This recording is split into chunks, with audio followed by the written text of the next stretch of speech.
You may or may not know, but across the world, at least 8 million children are living in orphanages. But more than 80% of those children have at least one living parent. They are not orphans. And most parents love and want their children. Think about your parents.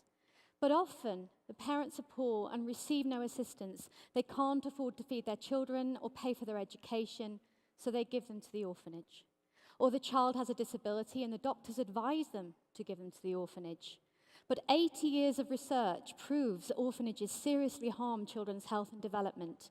They're exposed to a much higher risk of all forms of abuse than children in families. They suffer developmental delays and are subject to trafficking and sexual exploitation. Children simply need the love, nurture, and protection of a family to thrive. And orphanages are expensive. The amount spent on one child to live in a poor quality orphanage could support 10 children to live in their family, to be in school, and to develop to their full potential. So why do orphanages continue to exist? Like many big, intractable global problems, at the root are two challenges: money and belief. Many people are making money out of the children in orphanages, and millions of people believe they're doing the right thing. Since the 8th century, different countries have used orphanages to respond to the needs of vulnerable children, but most high-income countries moved away from this form of care decades ago because of the serious harm it caused. But a mythology has developed that orphanages are a social good, and vast sums of money pour annually from rich countries to orphanages in the global south. 1,200 years of history is not reversed overnight. I've worked in 29 countries helping governments and communities to transform their care services, and I've visited hundreds of orphanages. Those managed in a caring manner are the exception, not the rule. In most, I've witnessed severe abuse and neglect. Even in the best, children have delayed development and poor future life chances. Anyone in the room who's 25? I was 25 years old when, in 1993, I walked into my first orphanage in Bucharest, Romania. It was just 3 years after the revolution, when unbelievably horrific images of Romania's orphanages had been beamed around the world, but nothing could prepare me for the reality. There were 550 babies living there, but the building was silent. Anyone ever work with small children? Can you ever imagine 550 kids under the age of 3 being silent? The smell hit me before I saw any children. It was a combination of boiled cabbage, stale urine, disinfectant, and fear. It's an odor I have encountered in hundreds of institutions all over the world since then. The head nurse showed me into room after room, with row upon row of cots filled with silent newborn babies staring into space. Many with soiled nappies, but none were crying out for help. No one ever came, so they had learned not to cry.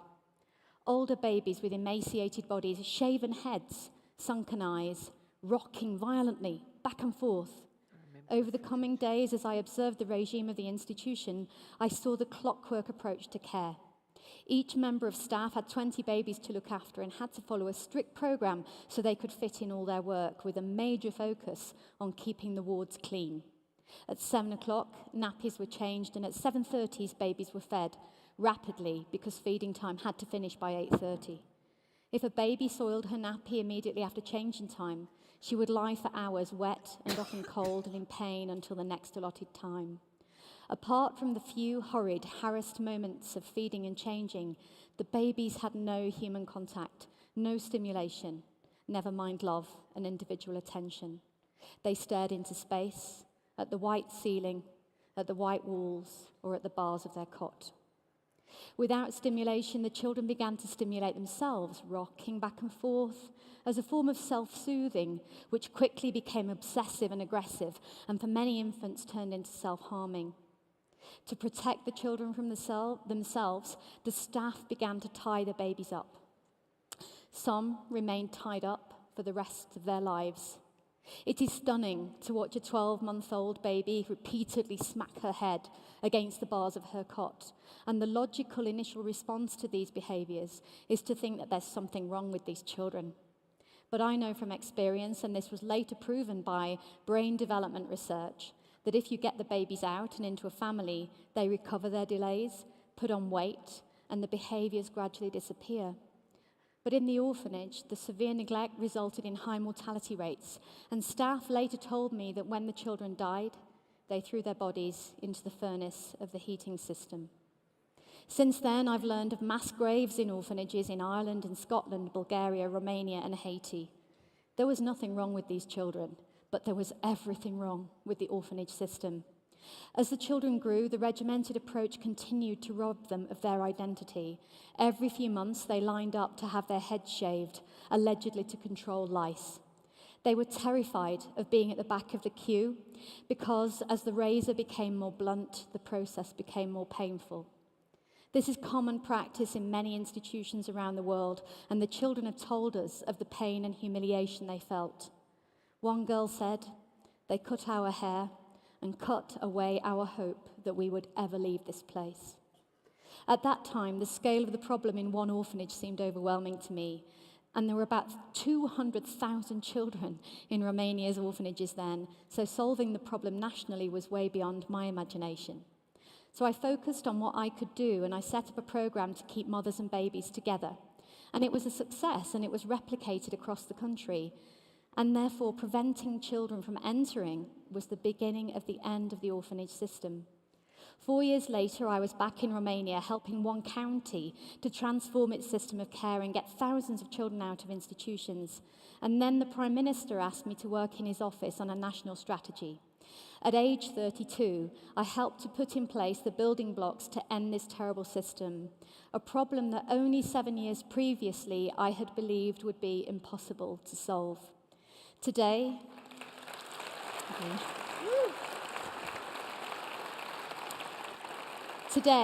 there are less than 10,000 children in orphanages in Romania, which is a reduction of 95% since I started there. And the government is committed to getting all the children home by 2020. As I worked in the Romanian government 15 years ago, I began to see that if Romania could solve this problem, then so could any country in Europe. Meanwhile, in 2003, I was contacted by UNICEF in Sudan, who asked if I could help them with the only baby institution in Khartoum. Approximately 1,000 babies a year were abandoned on the streets of Khartoum, mostly by single mothers who were afraid of being punished under Sharia law. Half the babies died on the streets. The others went into the Mygoma Baby Institution, where the mortality rate was 82%. At the height of the genocide, all eyes were understandably on Darfur. The babies dying on the streets of Khartoum went largely unnoticed. These children were labelled illegal, judged by society as guilty of their parents' sin, and deemed as not as deserving of care as other children. Consequently, little investment was made in the institution. There was no milk formula, bottles, or sterilising equipment.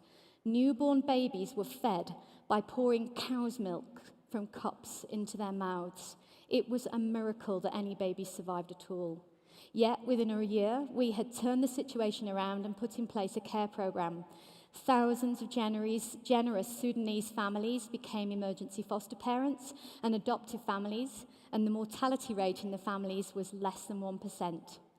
Even babies who came... Even babies who came from the street in a precarious state of health flourished in the love of families.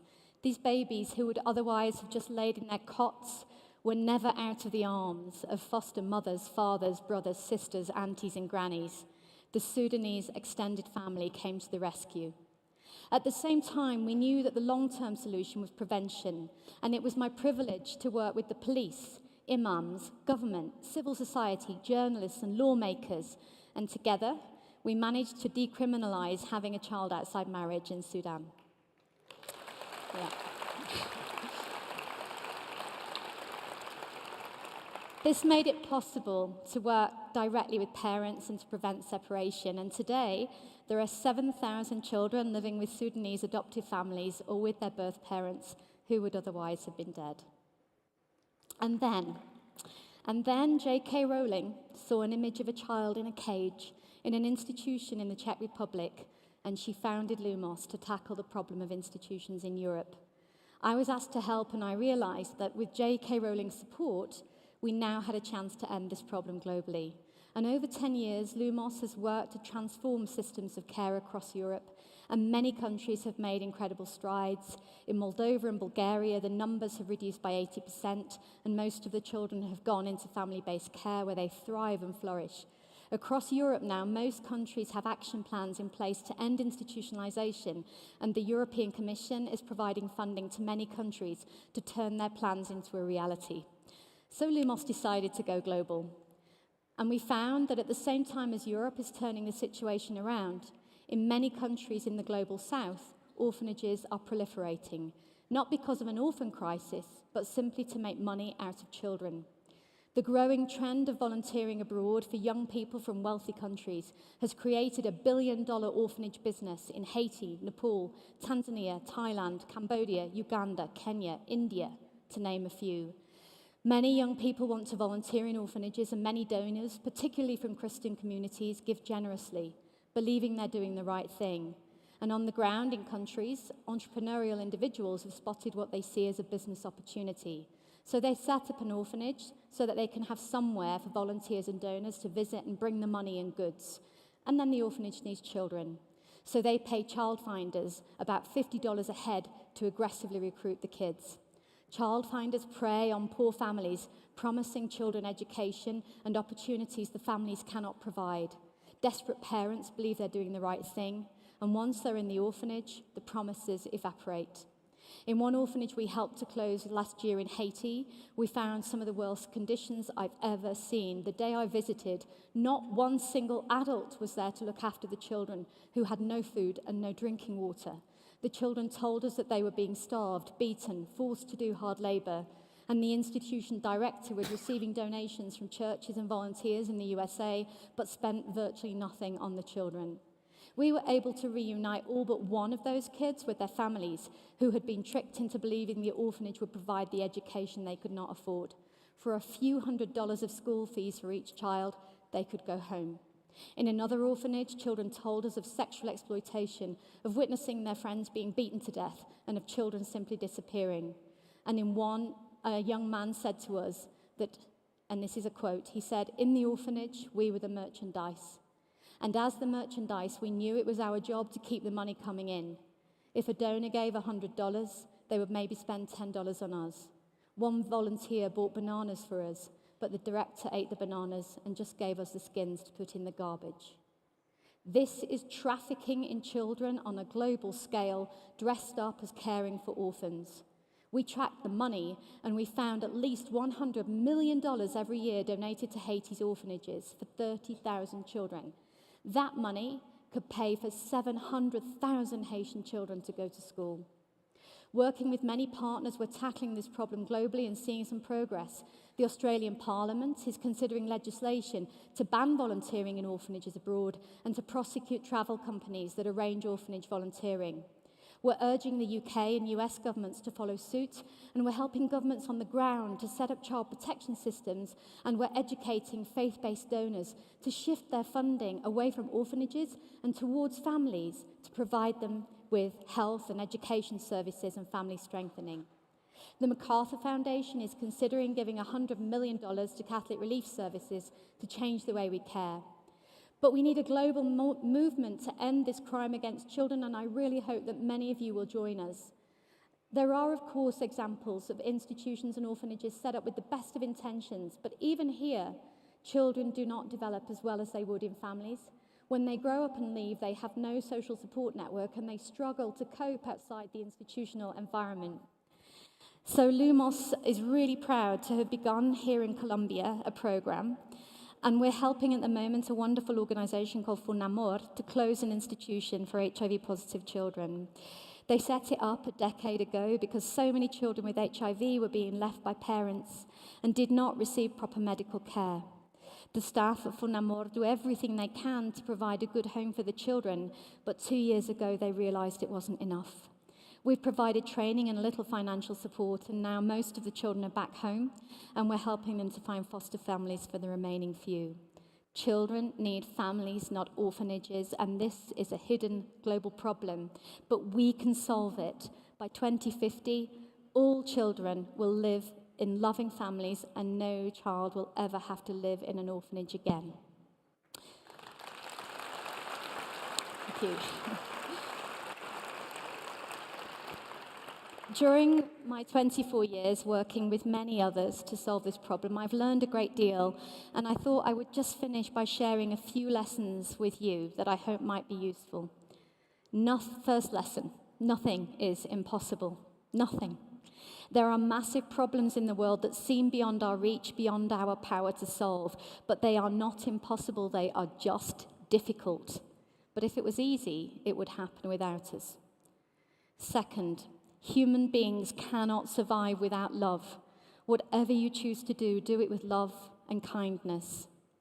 Third, solving big problems takes courage, time, commitment, stubbornness, working from evidence, and learning from others. Identify the thing you really want to change and then commit to it. You will never solve it alone, so find others who care about the same thing and work with them. You won't always agree with each other, but you will achieve so much more together than you can alone. Fourth, you will hit many obstacles and there will be many, many setbacks, and you can feel helpless at these times. But I've learned that any real change is a journey of 2 steps forward, 1 step back. Learn to embrace the step back. It is simply a precursor to your next leap forward. Finally, whatever you do, whether you're fighting climate change or war or poverty, never give up. We need you to stick with it to the end. And I can promise you that you will never regret that this is how you chose to spend your life. Thank you.